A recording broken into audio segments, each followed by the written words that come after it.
Okay, the video just cut off on me. That's my phone's way of saying, okay, too much video.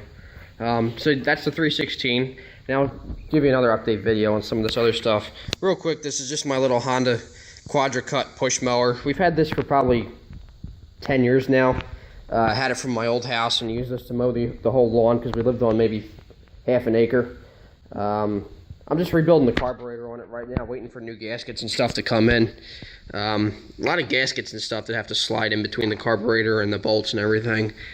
These Honda engines are very good, very reliable engines. This is a GCV 160, which is a little horizontal shaft or vertical shaft. It's the same one that they use on pressure washers and push mowers and all that stuff. I actually have the same one on my pressure washer, and they're good. I mean, they're, you know, very basic and fairly easy to work on, and they're used in a lot of home, you know, residential equipment. So I'm just rebuilding the carburetor on it now because for a while it had a surge, and I used to use it to mow the perimeter of this lawn, but now the only time I use it is to mow the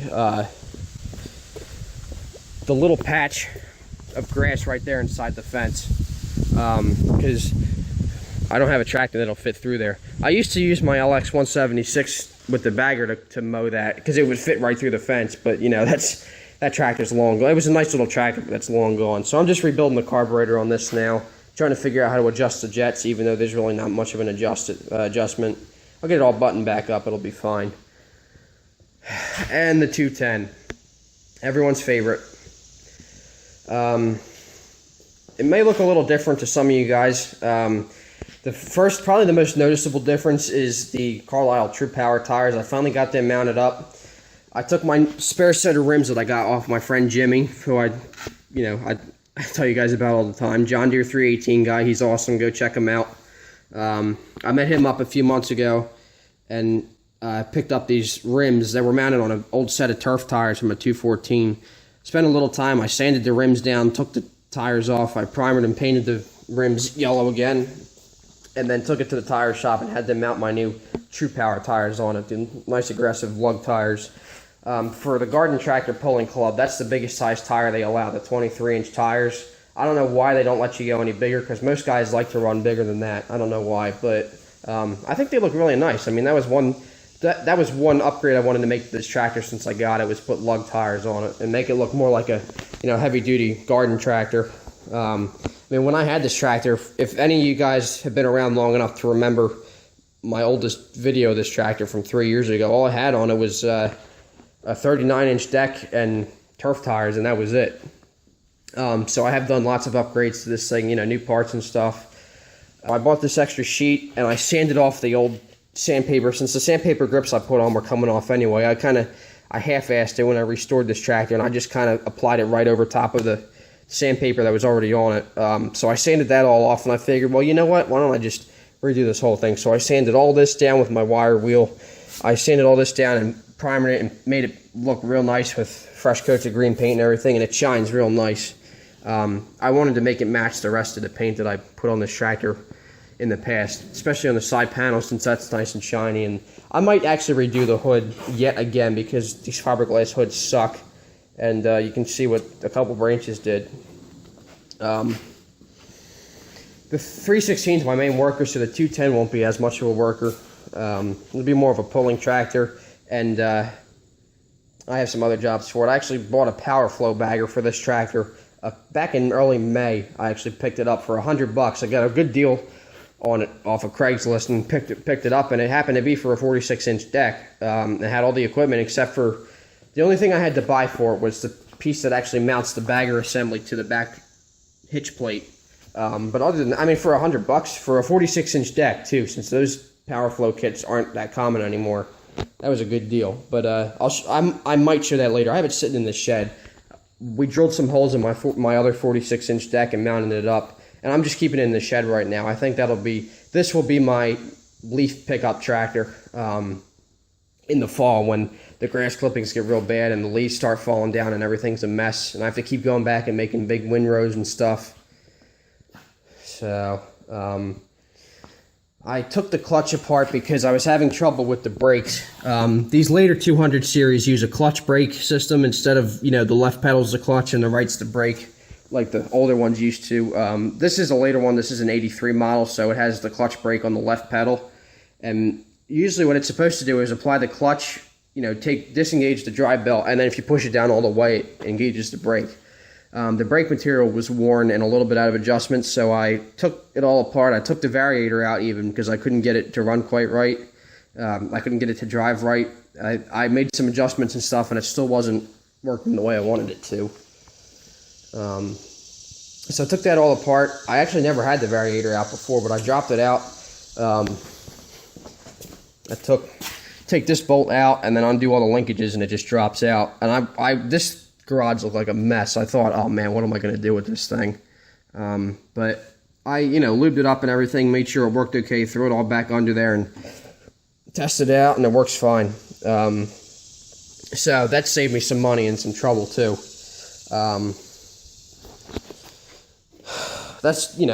That's one thing I regret about restoring this tractor. I never took it fully apart, and for those of you guys looking to restore one of these things, you should do that. Go to that extent, because it'll be worth it in the long run. You won't have to tear it apart like I did. That's a pain in the butt. I've been doing some other little stuff to it here and there. I put some Loctite on the shifter knob, since that likes to spin loose sometimes. I got a new PTO switch for it because the other one that I did buy for it about 2 years ago broke yet again, so I had to buy another PTO switch for it. And with that, I bought another PTO. I got that on eBay for $100, a little over $100 actually. This is my random box of parts. Here's a starter. I'll explain all this to you in a second. Starter, there's an extra Carter number 30 carburetor, the one with the larger throat. Here's the muffler that my uncle welded for me. And then here's the air cleaner in the battery box. And now here's the big news. As you guys know, I worked on trying to put a 12-horse Kohler into this thing. I bought the motor on eBay for $350. It was supposedly rebuilt and bored out, 10 thousandths over and everything. So I figured, oh, this is probably a good worker. And it had new rings in it too, so it wouldn't burn any oil or anything and be a good, reliable worker. But I ended up I could never get it adjusted right. Especially after I got the motor running for the first time. I adjusted the points. I went through 3 sets of breaker points, 3 condensers, and a coil. I replaced all that stuff. I rebuilt and adjusted the carburetor. I could not get the thing to run right. I adjusted the timing. I adjusted the points, like I said, over and over again. I could not get the thing to run right, no matter what I did. And I was getting so fed up with it. Everyone was saying, "Oh, well, just put the 10-horse motor back in it." The reason I took the 10-horse out was because it burned oil. It had a broken ring, and it ran really good though. I mean, compared to the 12-horse motor I put in it, that 10-horse ran perfect, but it burned oil and lacked a little bit of power. And since I have this power flow bagger now, and I want to use this tractor for pulling, the 10-horse motor just had to go. And I had to swap all the parts over from like the carburetor and the starter and coil and everything. So I couldn't just easily mount that back up. Even if I got the 10-horse motor rebuilt, I wouldn't gain that much power either. So after making some arrangements with Jimmy, like I said earlier, Jimmy and my friend DJ, who's JD Gator on YouTube, go check him out. He was kind enough, him and his parents made a 6-hour drive down to my place. We met up, I guess it was 2 or 3 weeks ago we met up, and did some trading. For those of you guys that know his channel, he has a very late 216 that he got off a friend of his. And after making some arrangements, I traded him. We pulled out the 10-horse, we pulled the 12-horse motor out of this tractor. I had it sitting on the floor there next to the 10-horse motor. I traded him the 10 and the 12-horse Kohler.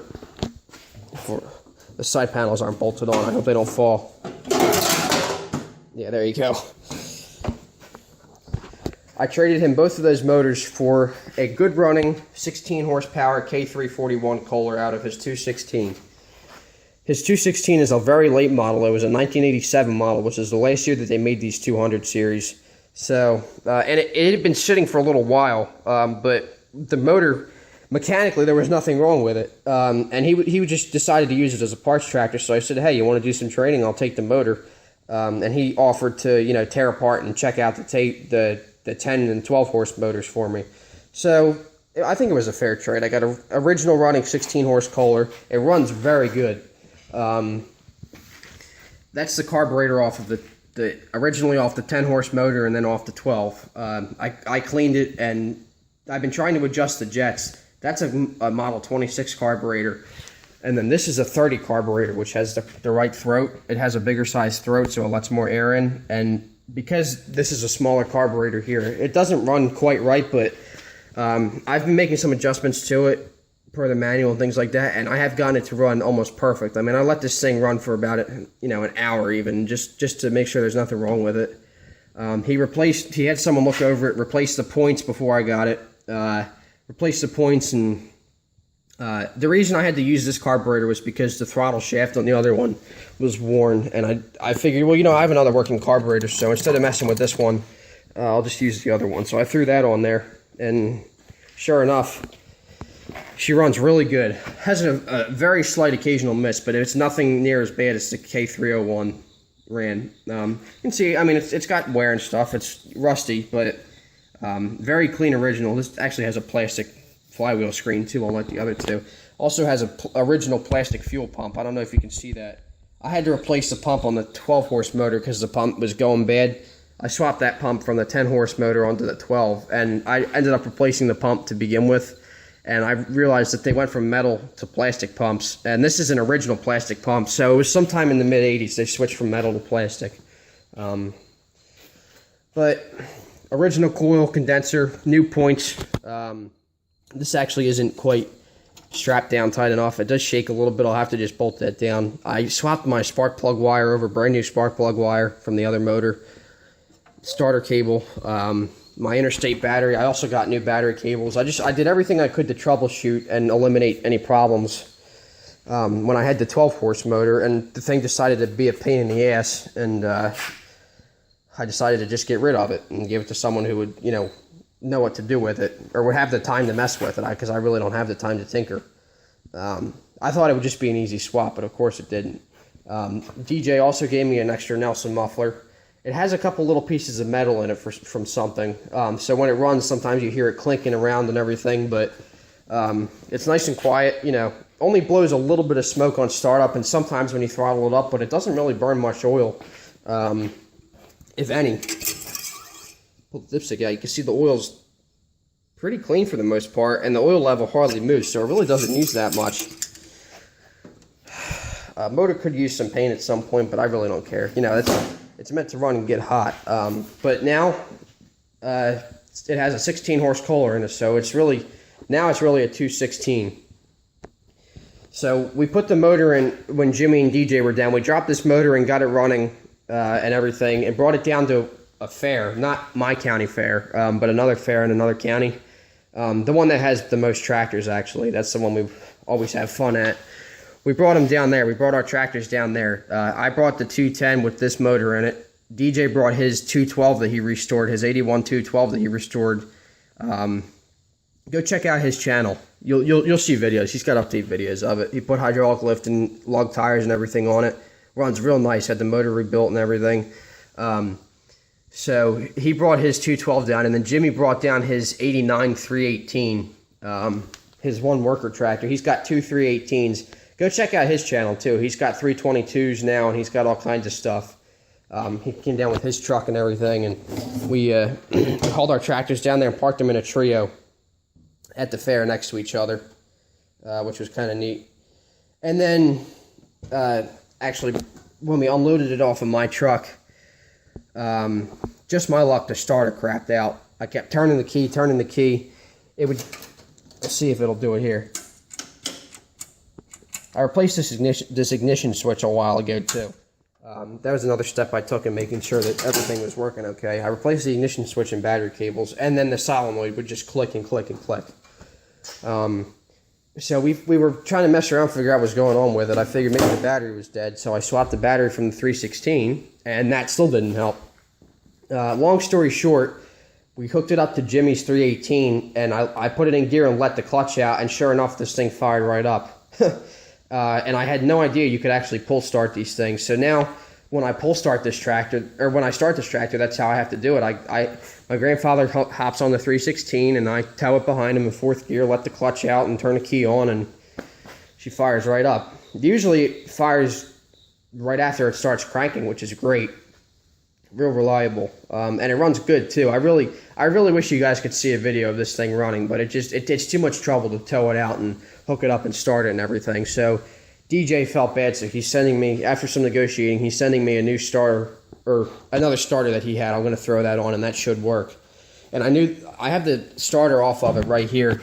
I figure, I really don't want to have to worry about getting this thing rebuilt right now. I'll just keep it as a spare. I took it off and hooked it up to my jumper cables, and the thing would not even spin. It made like one tiny little click, and then that was it.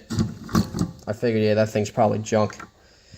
So I have that as a spare. I have that and the carburetor as a spare. But for right now, I'm just pull starting, and I'm waiting for the new starter to come in the mail from DJ. And I really appreciate everything he's done for me, and getting me this motor and everything, making such a long drive down here to have fun and to meet me and everything. And of course, Jimmy too. Jimmy and I have been friends for a long time, and it's always great to hang out with those guys and see their tractors and everything.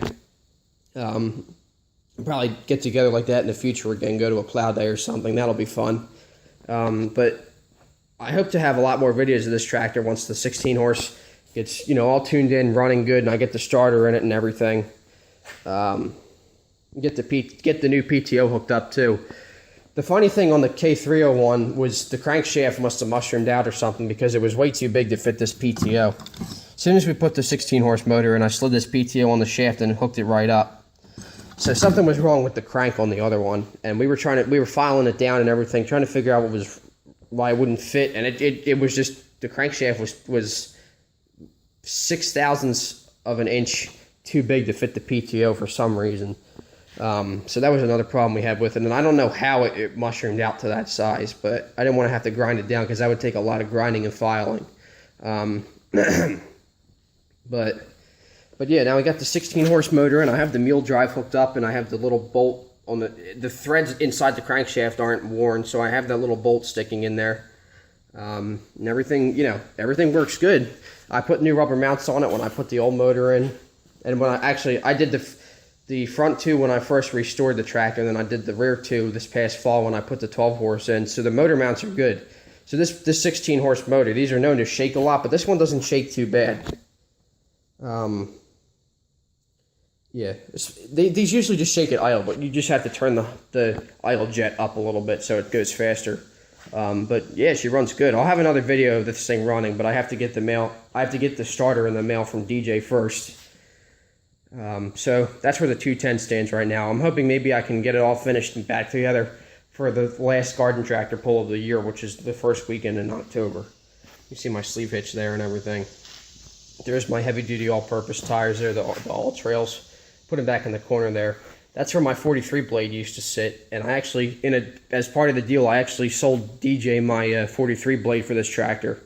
It was in really good shape, but the reason I sold it was because, like I said before, I decided to retire the 210 from plowing duty because I got sick of the dry belt issues, having to shift in and out of gears every time, and the 316 with the 54-inch hydraulic blade is much easier for plowing snow, so, and it steers easier too. So the 210 was a good plowing machine, but now that I have something better, I'm going to use that instead. So I'm looking for a 54-inch blade for that tractor now. And I figure, this probably isn't cut out for a plow tractor. It worked good in the meantime, but even with the helper spring and everything underneath, it was a bit of a bear to lift. And I was actually, as a teenager, I was having back problems. So I knew something was seriously wrong there if I screwed something up on my back just from lifting and lowering all day. I said, yeah, this thing has got to go. And as a teenager, I should not be complaining about having back problems. So that just goes to show you how bad it was. So I just decided to get rid of it. DJ put it on his 212, and he's been using it all over the place. So I'm glad I know who it's going to, and I know, it's taken care of and everything, and it's going to be put to good use. So, like I said, I'm just keeping an eye out for a 54-inch blade for this tractor now. So this will be my snowplow tractor. I'm not sure if I'll put the lug tires on it or not. I mean, as long as you have chains, it really doesn't make a difference what kind of tires you use, because the heavy-duty all-purpose tires don't do much different either, and the lug tires don't either. But yeah, so there's the 2 John Deeres, for those of you guys have been waiting. And then we're about 20 minutes in now, so I'll show you my other new toy that I've had for a while now. Here she is, my new truck. I call her Big Blue, and you can probably tell why. It's a 2000 Ford F-150 XLT. Very nice truck, as you can see. I've been taking good care of it, and I've been running this thing a lot too. I've been saying for quite a while now that I wanted a truck, a Ford F-150, 10th generation to be specific.